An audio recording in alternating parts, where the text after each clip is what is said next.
और इस लड़ाई को हम वादा करते हैं नौजवानों से कि इस लड़ाई को हम लोग लड़ेंगे और जब राष्ट्रीय जनता दल की सरकार आएगी तो सबसे पहले डोमिसाइल कानून को हम लोग लागू करेंगे। साइंस में, खास करके मैथ में, केमिस्ट्री में, फिजिक्स में, अंग्रेजी में इस तरह के कॉम्पिटेंट छात्र बहुत नहीं मिल पाते हैं, सीट खाली रह जाती है। इसके लिए क्या किया? ये बहाली करने का मूड में नहीं है, सिर्फ चुनाव लड़ने के लिए फॉर्म भरवा रहे हैं, पैसा लग रहा है, हम लोग इसका विरोध करते हैं। आज बिहार का लड़का IAS में जा रहा है, IIT में जा रहा है, बिना अंग्रेजी की जा रहा है क्या? ये फिजिक्स केमिस्ट्री नहीं आती। सरकार ये बताए तो मजबूरी क्या है आपको? आप डोमिसाइल क्यों लागू करना चाहते हैं? क्या बिहार के बच्चे मजदूर बनने के लिए पैदा नहीं?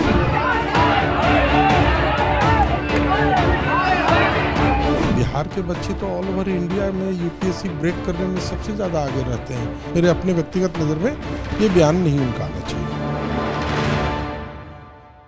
आर्यभट्ट का आविष्कार है बिहार, विद्यापति का संसार है बिहार, नालंदा का ज्ञान है बिहार, चाणक्य जैसे महान की जननी है बिहार। और नीतीश कुमार कह रहे हैं उन्हें चंद टीचर नहीं मिल रहे। उनके शिक्षा मंत्री का बयान जिस पर बवाल मचा हुआ है, लिहाजा भर्ती की प्रक्रिया से डोमिसाइल हटा दिया गया और बिहार से बाहर के लोगों को भी एंट्री दे दी गई। यह फैसला अकेले उनका नहीं हो सकता, क्योंकि सरकार में RJD भी है, तो सहमति तेजस्वी यादव की भी होगी। वहीं तेजस्वी यादव, जिन्होंने बिहार में डोमिसाइल को लेकर जबरदस्त सियासी फाइट की थी, सबसे पहले आपको उनके वो 2 बयान हम सुनवाते हैं। ये बयान तो 3 साल पुराने हैं, लेकिन इसे सुनने के बाद ये कह सकते हैं कि क्या बिहार की सरकार ही पलटू राम है। जरा सुनिए। आप बिहार के अनेक क्षेत्रों में देखते होंगे, चाहे कोई जात के हो, कोई धर्म के हो, नौजवान चिंतित है, परेशान है अपने भविष्य को लेकर के। हम लोगों की ये मांग थी, छोटी सी मांग थी, डोमिसाइल कानून। हम लोगों की मांग थी कि जो अभी देखते होंगे जो थोड़ा मोड़ा बहाली जो निकलता है बिहार में, देखा जाता है कि बाहर के राज्य लेकर, बाहर के राज्यों के लोग जो हैं आकर के यहाँ रोजगार उनको मिल जाता। सरकार की ये भी जिम्मेदारी है कि अगर उनके राज्य के नौजवान अगर बेरोजगार हैं तो उनको रोजगार दिलाए। तो कई ऐसे क्षेत्रों में देखा गया है, तो अगर ये डोमिसाइल कानून आता है तो लगभग 85 से 90% बिहार के लोगों को बिहार में ही नौकरी मिलेगी। और इस लड़ाई को हम वादा करते हैं नौजवानों से कि इस लड़ाई को हम लोग लड़ेंगे और जब राष्ट्रीय जनता दल की सरकार आएगी तो सबसे पहले डोमिसाइल कानून को हम लोग लागू करेंगे। हमारा स्पष्ट सवाल ये था कि जो डोमिसाइल जो कानून है, क्योंकि और अनेक राज्यों में, यहाँ तक तो झारखंड के राज्य ने भी पारित करने का काम किया, जो हमारा पड़ोसी राज्य है, वो 100%।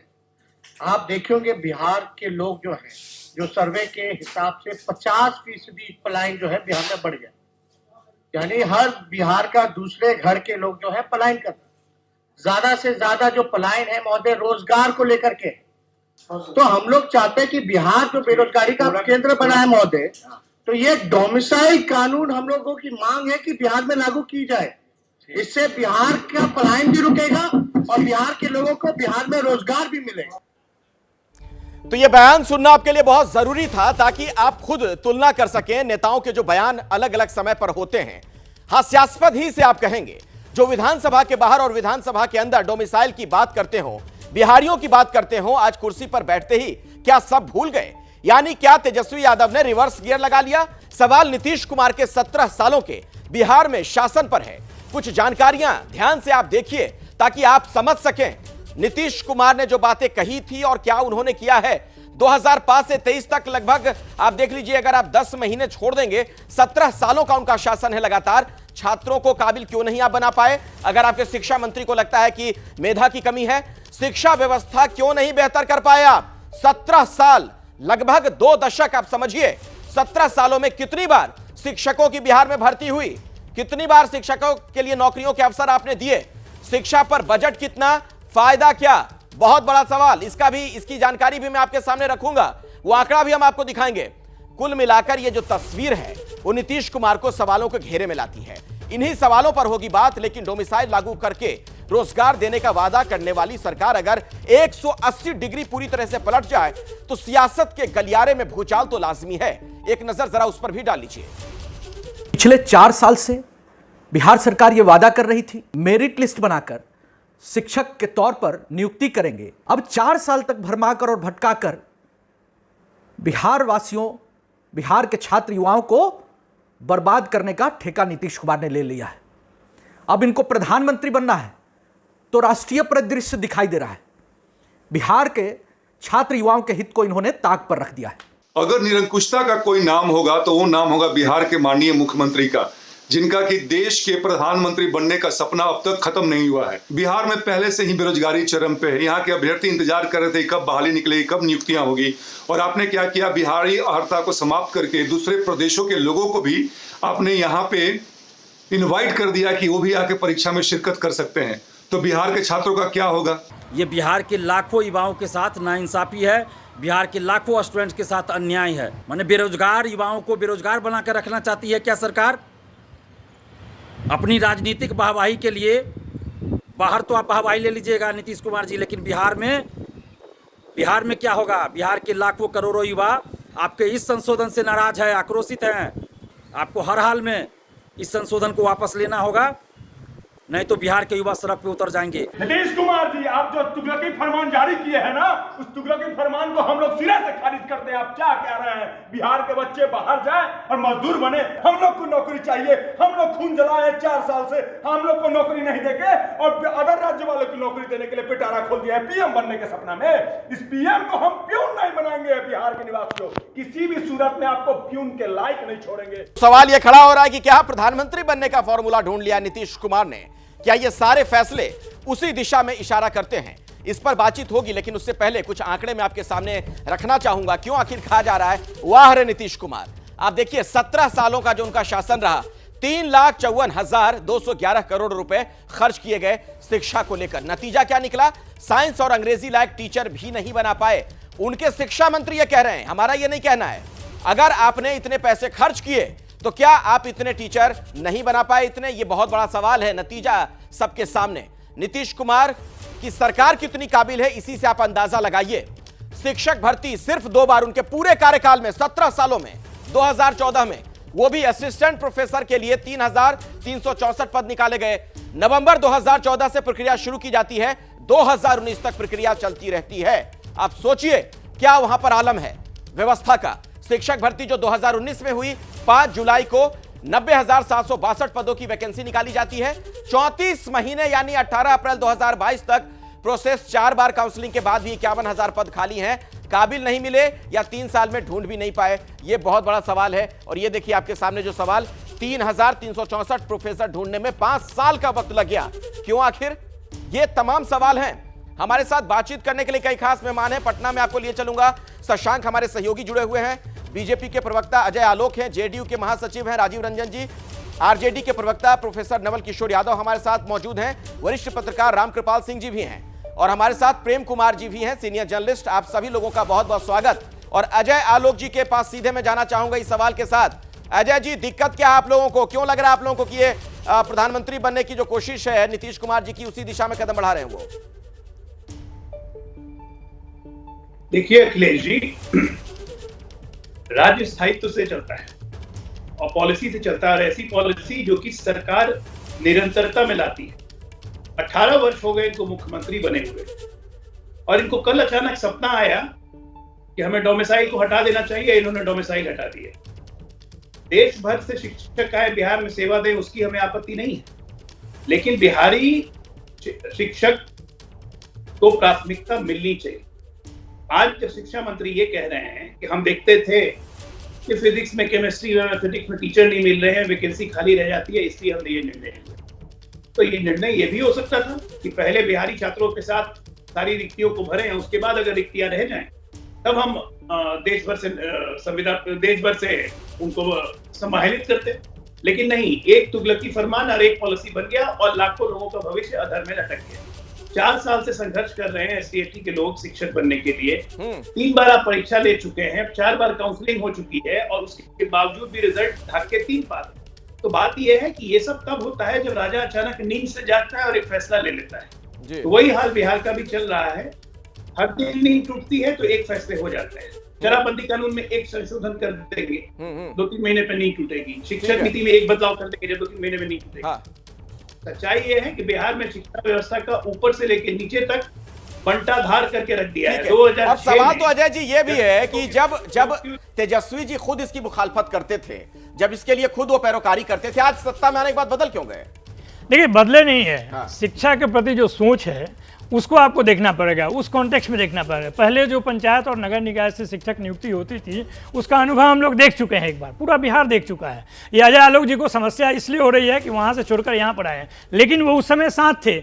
आज के डेट में जब बिहार सरकार ने पहली जो बड़ा परिवर्तन किया कि बीपीएससी के द्वारा इनकी बहाली होगी, दूसरा है कि क्वालिटी को लेकर निरंतर सोच दर्शाया है ताकि जो शिक्षक हो, अरे विश्व गुरु की बात करने वाले लोग देश से, जब हम अच्छे शिक्षक मंगाने के लिए बात कर रहे हैं देश में, तो इनको समस्या है। बिहार में जो शिक्षक आएंगे वो बिहार के युवाओं का सेवा करेंगे, इससे इनको परेशानी है।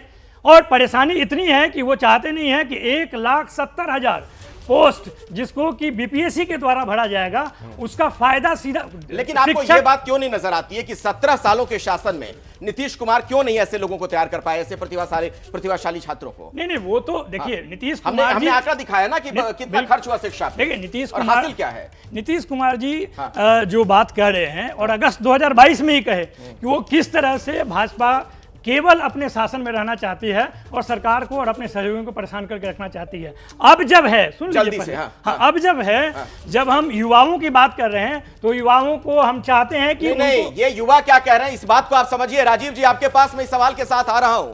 आपको पता है बिहार महान लोगों की धरती रही है, एक से एक यहाँ प्रकांड विद्वान हुए हैं। आज भी देश में हर 10वां आईएएस बिहार से है।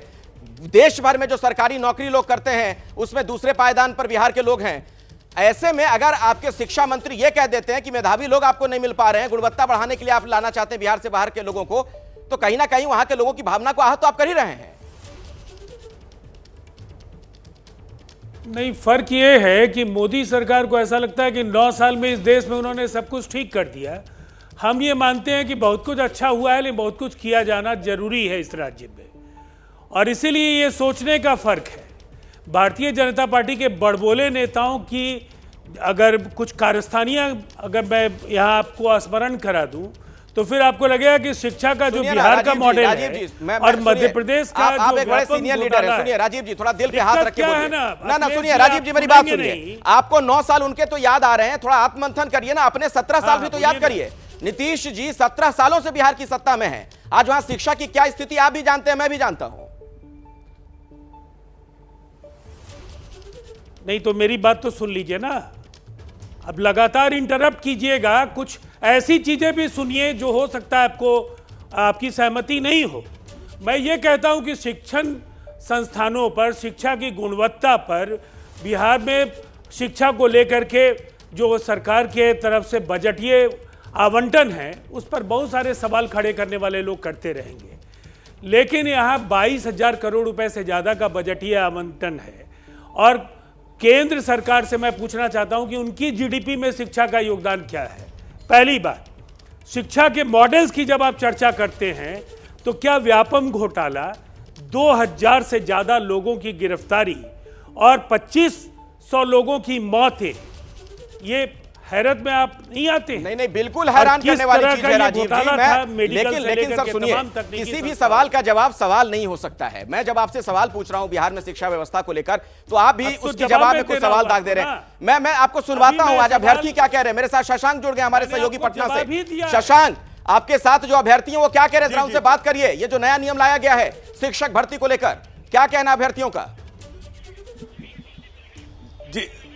जी बिल्कुल, ये जो संशोधन हुआ है उसको लेकर बहुत गुस्से में है यहाँ के शिक्षक अभ्यर्थी। हम सीधा बात करेंगे। क्या नाम है आपका? मेरा नाम रुपेश कुमार सिंह। आप कौन से अभ्यर्थी हैं? सीटेट, बीटेट या एसटीटी? और सीटेट दोनों में है। आप तो 3 साल पहले पास कर चुके थे और नियुक्ति का इंतजार कर रहे थे, लेकिन अब जो कल संशोधन हुआ है उसमें यह है कि यहाँ शिक्षक बनना है तो बाहरी लोग भी बन सकते हैं, जरूरी नहीं कि यहाँ का होना हो। ये डोमिसाइल को खत्म किए हैं। इनको अपने चेहरा चमकाने के चक्कर में ये डोमिसाइल को खत्म कर दिए। ये हम लोग ऑलरेडी इतने लाखों अभ्यर्थी बेरोजगार हैं जो इस बहाली के इंतजार में थे, और ये जब से आए हैं तब से ये नियमावली थे, इसको ला दिया पहला, उसके बाद इसमें लगातार संशोधन कर रहे हैं, रोज संशोधन करते हैं, हर 2 दिन पर संशोधन करते हैं, और अब संशोधन किए और डोमिसाइल को खत्म कर दिए। क्या मजबूरी आ गया डोमिसाइल को खत्म करने का, जब यहाँ बेरोजगारों के ऑलरेडी इतने फौज है और यहाँ पे किसी सेक्टर में जॉब नहीं है, तो कम से कम शिक्षक तो रहने देते, शिक्षक को तो रहना, तो बर्बाद कर दिए आप। इतने लाखों अब इसमें फॉर्म गिरवा करके आप क्या साबित करना चाहते हैं? शिक्षक अभ्यर्थियों को बर्बाद आपने कर दिया है। आप क्या नौगा पास जो है माननीय वो उप मुख्यमंत्री जी वो यहाँ के सीएम बनेंगे और ये पीएम बनेंगे। शशांक जरा फटाफट बाकी लोगों की भी प्रतिक्रिया लीजिए। उनको रोजगार नहीं चाहिए बिहार में उनको रोजगार चाहिए था, लेकिन वो करके। बिल्कुल, अभिषेक जी हमारे साथ हैं। जो बदलाव जिस तरह से हुआ है, शिक्षा मंत्री तो ये कह रहे हैं कि यहाँ पे कॉम्पिटेंट छात्र नहीं मिल रहे थे, गणित, विज्ञान और अंग्रेजी के सीट खाली रह जाती थी। शिक्षा मंत्री जी का दिमाग खत्म हो चुका है, दिमाग दिवालिया हो गए, उनको कांके की जाने की जरूरत है। बिहार वो धरती है जो चाणक्य गौतम बुद्ध बिहार जो चाणक्य गौतम बुद्ध को ज्ञान की प्राप्ति हुआ है। बिहार को चंद्रशेखर जी आपको कांके जाने की जरूरत है। हम लोग समुचित इलाज की व्यवस्था कांके में करेंगे। हम लोग STT 19 मेरिट योग्य अभ्यर्थी हैं, स्टेट हैं, मेरिट में। शशांक हमारे साथ आरजेडी के यहाँ पर नेता हैं, वो कह रहे हैं कि कंपटीशन से क्यों डर रही है छात्र, क्या ये कंपटीशन से डर रहे हैं? जरा उनसे पूछ लीजिए एक बार। आरजेडी के नेता का सवाल है। अभी डिबेट चल रहा है, उसमें आरजेडी के भी लोग हैं। आरजेडी के प्रवक्ता कह रहे हैं कि परीक्षा देने से आप लोग डर क्यों रहे हैं? अरे सर, हम परीक्षा देने से डर रहे हैं? अब हमको परीक्षा देने से डर रहे हैं? दूसरा को आप पूरा इंडिया का आदमी घुसा दीजिएगा और हमको बोले परीक्षा देने से डर रहे हैं अपने स्टेट के लड़का को। और आप कितना मानसिकता घटिया लेके चलते हैं सर। आप समझ लीजिए कि जिस बच्चे से आपने वोट लिए हैं, जिस बच्चे के परिवार को आशा लगा के बैठे हुए हैं कि आपके स्टेट के लड़का को आंध्रा वाला, समझ पा रहा हूं, जो वहां पर अभ्यर्थी हैं बहुत आक्रोशित हैं, गुस्से में हैं। आज की बड़ी खबर पर यह बड़ी चर्चा आप देख रहे हैं। बिहार शिक्षक भर्ती नियम में बदलाव, नए बदलाव पर सुशील मोदी ने भी हमला किया है।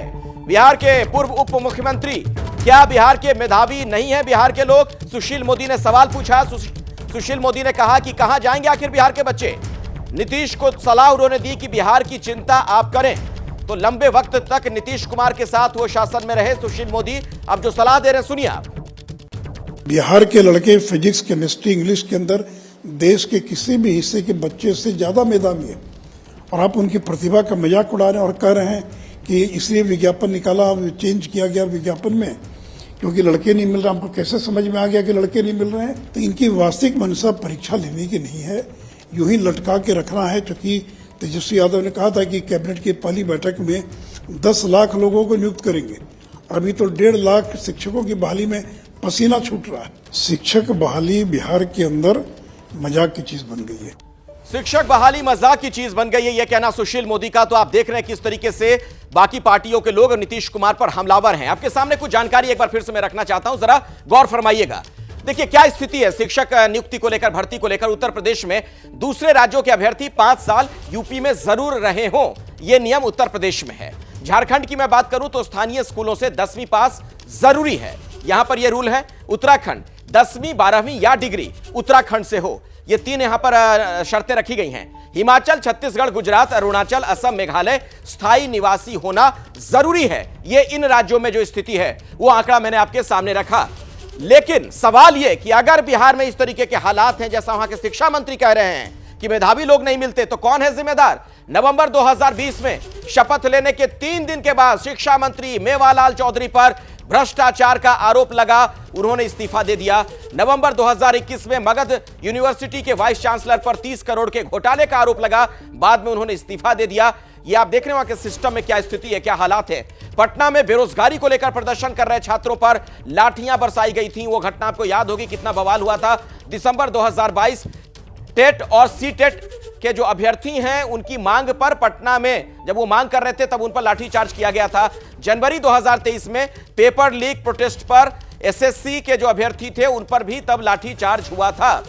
तो ये तो शिक्षा व्यवस्था का हाल है और किस तरीके से वहां पर लोगों में आक्रोश है उसकी परिणति होती है जब लोग वहां पर प्रदर्शन करते हैं, जो तस्वीरें नजर आती हैं। दिसंबर 2022 बीएससीसी के तहत 3rd graduate level combined preliminary exam cancel. किस तरीके से एग्जाम वगैरह कैंसिल होते रहे, कई प्रतियोगी परीक्षाएं भी, वो मैं आपको बता दूं। बिहार स्टेट परीक्षा रद्द। इसके अलावा जुलाई 2022 में क्या हुआ, बीपीएससी के हेड टीचर एग्जाम स्थगित कर दिए गए। 2022 की घटना है कि बीपीएससी के तहत माध्यमिक पेपर के सवाल पहले ही सोशल मीडिया पर वायरल हो गए, लोगों के पास नहीं पहुंचे, सोशल मीडिया में आ गए। आप सोचिए रामकृपाल जी, जो सूरत हाल है जो हमने बताने की कोशिश की वो आप भी समझ रहे हैं। मेरा सवाल यह है कि नीतीश कुमार जी का जो ये फैसला है, क्या आपको इसमें किसी तरह की कोई राजनीति की बू नजर आती है? देखिए, नीतीश बाबू के लिए एक मैं शेर पढ़ रहा हूं जो नौशाद ने लिखा था कि बज़्म दुनिया संवारने वाले कभी घर की खबर तो ली होती। ये कहना बहुत ही मुझे तकलीफ हो रही है कि बिहार में टैलेंट नहीं है, जबकि बिल्कुल मैं बताऊं आपको, रियलिटी और परसेप्शन ये दोनों इसके इतर हैं। कुप्रबंधन शिक्षा के साथ जो एक तरह से राजनीतिकरण हो रहा है स्टेट में, पॉलिटिक्स करके चलते शिक्षा व्यवस्था इतनी चरमराई हुई है, लेकिन टैलेंट की कमी नहीं है। उसमें तमाम तरह का भ्रष्टाचार, करप्शन, जैसा आपने बंगाल में देखा अभी जो भी हुआ, पार्थ जो पकड़े गए हैं शिक्षा के सवाल पर ही जो पैसा इकट्ठा किया था। लेकिन ये कहना कि हमारे यहाँ टैलेंट नहीं है, ये मेरे मतलब दिल से उतर नहीं रही है बात। देखिए, जैसा आपने अभी दिखाया, हर राज्य जो भी आता है वो चाहता है कि उसके यहाँ के शिक्षा व्यवस्था ऐसी हो कि लोग निकलें और वहाँ की स्थानीय जरूरतें।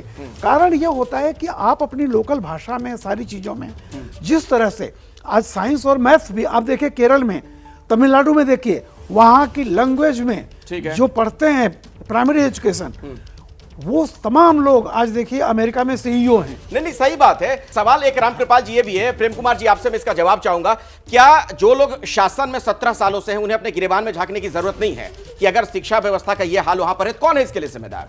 देखिए, शिक्षा व्यवस्था बिहार में भी स्थिति शोचनीय है और पूरे देश में भी है। झांकने की जरूरत तो है ही। शिक्षा पर हम पूरे देश में उतना ध्यान नहीं देते, हमारे जीडीपी में उसका प्रोपोर्शन बहुत छोटा है, तो ध्यान जरूरत है। लेकिन हम जहां बात कर रहे हैं, देखिए कैसी भावना, कैसा रिएक्शन हम बिहार से देख रहे हैं। अगर समझिए इस तरह की भावना पूरे देश में हो जाए तो देश से बाहर जो बिहारी रह रहे हैं उनका रहना मुश्किल हो जाएगा। ये बाहरी और बिहारी ये कौन सा मुद्दा है? और क्या किसी की नियुक्ति कम की गई है? क्या नियुक्ति घटाएगी? अरे नौकरी के लिए लड़ते, इससे ज्यादा अगर इतना नौकरी के लिए लड़ते तो वो आपके लिए कारगर होता। आप किस बात के लिए लड़ रहे हैं? और क्या कंपटीशन बढ़ जाएगा इससे डर रहे हैं? ज्ञान की धरती क्या कंपटीशन से डरती है क्या? नियुक्ति तो कम नहीं हो रही, किसी के लिए रिजर्वेशन तो नहीं किया जा रहा है, लेकिन फिर ये राजनीतिक रूप से जो ये बवाल खड़ा किया जा रहा है, देश से बाहर रहने वाले बिहारियों के लिए खतरा पैदा कर रहे हैं आप। चलिए, मैं इसका जवाब अजय आलोक जी आपसे लूंगा, लेकिन उससे पहले शशांक, आपके साथ कई अभ्यर्थी मुझे दिख रहे हैं, जरा छोटे में फटाफट उनसे बात करिए, वो क्या कह रहे हैं, उनकी प्रतिक्रिया जानना बहुत जरूरी है। जिस तरह से बदलाव हुआ है, संशोधन हुआ है शिक्षक भर्ती अधिनियम में, क्या लगता है नीतीश को इसकी क्यों जरूरत पड़ गई? क्या पीएम बनने का सपना देख रहे हैं कि अब देश की चिंता करनी है, या सच में यहाँ पे टैलेंटेड लोगों की कमी है? क्या लग रहा है? बिल्कुल बिल्कुल, वह जो है हम बिहार की हित को छोड़ते हुए वह पूरे देश की पीएम बनने का सपना देख रहा है, जिसके कारण आज हम 10 लाख अभ्यर्थी जो सीटेट बीटेट स्टेट पास है, आज हम लोग देख रहे हैं कि रोड पर आ गए हैं। हम लोग मानसिक रूप से परेशान। दूसरे अभ्यर्थी से बात करिए, फटाफट सबसे रिएक्शन लीजिए। और भी अभ्यर्थी है, ये बताइए, क्या फैसला अगर वापस नहीं होता है तो फिर आप लोग का अगला कदम क्या होगा? हम लोग पूरे बिहार में चरणबद्ध तरीके से कल से आंदोलन करने जा रहे हैं। जो माननीय मुख्यमंत्री जी, आप उदार बन रहे हैं ना, आपकी सारी उदारी निकल जाएगी। और चलिए, तो आंदोलन तक की धमकी अभी अभ्यर्थी दे रहे हैं, ऐसा हम लोग। जी, चलिए मैं आऊंगा शशांक आपके पास, लेकिन अजय आलोक जी, आप सुन रहे हैं स्टूडियो में जो चर्चा हो रही है उस पर भी मैं जवाब चाहूंगा। और सवाल यह भी है कि अगर सरकार ये तर्क दे रही है कि क्वालिटी इंप्रूव करने के लिए, मेधावी लोगों को लाने के लिए ये प्रक्रिया बदली गई है, अब जो नियुक्ति की प्रक्रिया होती है शिक्षकों की, तो क्या दिक्कत है इसमें? भाई, हम शुरू से कह रहे हैं कि शिक्षा में गुणवत्ता का ख्याल कभी नहीं रखा गया, और ये आज की बात नहीं है, ये बहुत दिनों की बात। बिहार सरकार का जितना बजट है शिक्षा का, उसका 99% क्या आपको पता है, उसे सैलरी देने में खर्च हो जाता है। सच्चाई ये है कि सरकार की मंशा ही नहीं है शिक्षक बहाली की, इसलिए 4 साल से ये लटकाना, अटकाना, भटकाना। आप देखिए, अखिलेश, बिहार अकेला ऐसा राज्य है जहां एक ही विद्यालय में 3 तरह के शिक्षक हैं। एक जो पहले से परमानेंट है, 2 जो बीपीएससी से चुन के आए हैं, और तीसरा संविदा पे नियुक्त शिक्षक। अब संविदा पे नियुक्त शिक्षक पर सरकार का यह तर्क होता है कि संविदा पे हम इसलिए ले रहे हैं क्योंकि उनको बाकी सुविधाओं का लाभ नहीं मिलेगा, तो हमारा बजट कंट्रोल में रहेगा। जब बहाली हो रही थी अजय आलोक जी, तब तो आप साथ ही थे। देखिए आज जब क्वालिटी इंप्रूव करने की बात हो रही है और पूरे देश में आप देखिए मेधावी बिहार के लोग हैं, इसमें कोई डाउट नहीं है, ये सकारात्मक पक्ष है और पूरे देश में उसकी स्थिति है, हर नौकरी में उसकी स्थिति है देखने को। बिहार में जो इससे फायदा होगा, देखिए सबसे बड़ी बात है 1,70,000 करोड़। चलिए अब वक्त नहीं है राजीव जी, बिल्कुल आखिर में वहां के अभ्यर्थी जो हैं अब आंदोलन की धमकी दे रहे हैं, क्या सरकार इस फैसले पर पुनर्विचार करेगी? बिल्कुल छोटे में देखिए, एक बात बिल्कुल साफ है, ये बिहार में शिक्षण व्यवस्था की गुणवत्ता और बेहतर हो, इसके लिए फैसला किया गया। प्रतिस्पर्धा से गुणवत्ता निखरेगी, बिहार के भावी कर्णधारों को बेहतर शिक्षक मिले। मैं समझता हूं अगर देश और समाज को बदलना है तो बिहार की बेहद महत्वपूर्ण भूमिका है और ये उन्होंने कहीं ना कहीं प्रशासन से लेकर चलिए अनेक क्षेत्र ऐसे हैं जहां। चलिए अब वक्त नहीं है राजीव जी, अजय जी आपका भी धन्यवाद, आप सभी लोगों का बहुत बहुत धन्यवाद इस चर्चा में शामिल होने के लिए। लेकिन एक आंकड़ा में जाते जाते आपको दिखा देना चाहता हूं कि शिक्षकों की पूरी दुनिया में क्या स्थिति है वो जरा आप देखिए। आपके सामने ये आंकड़ा है, आप देख रहे हैं अलग अलग देशों में कितनी उनको सैलरी मिलती है और हिंदुस्तान में क्या स्थिति है, बहुत कम। क्या ये भी तो एक वजह नहीं कि आज जो गुणवत्ता की बात बार बार होती है, जो अच्छे लोग हैं, बहुत प्रतिभाशाली लोग हैं, शायद वो शिक्षक नहीं बनना चाहते हैं? क्या ये तो नहीं इसके पीछे तर्क है? ये भी एक बड़ा सवाल है। हाथ में वो तस्वीर है जिसमें एक ऐसी महिला विद्यमान है श्री गांधी के साथ जिनका नाम सुनीता विश्वनाथ है। ये तस्वीर अमेरिका में राहुल गांधी की उनकी मुलाकात की है। जॉर्ज सोरोस द्वारा फंडेड, सपोर्टेड फाइनेंशियली। इस महिला से क्या गुफ्तगू कर रहे थे श्री गांधी, इसका खुलासा केवल श्री गांधी कर सकते हैं। लेकिन प्रश्न ये उठता है, भारतीय जनता पार्टी ने स्वयं इस विषय को पहले भी उठाया था कि किस प्रकार से जॉर्ज सोरोस हिंदुस्तान में लोकतांत्रिक तरीके से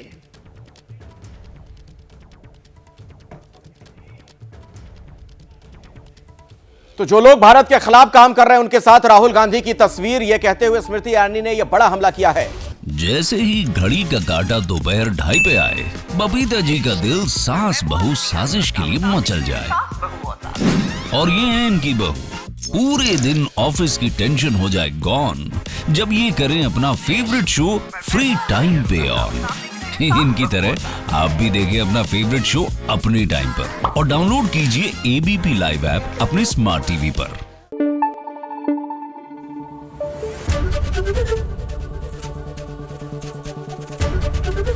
एबीपी न्यूज आपको रखे आगे।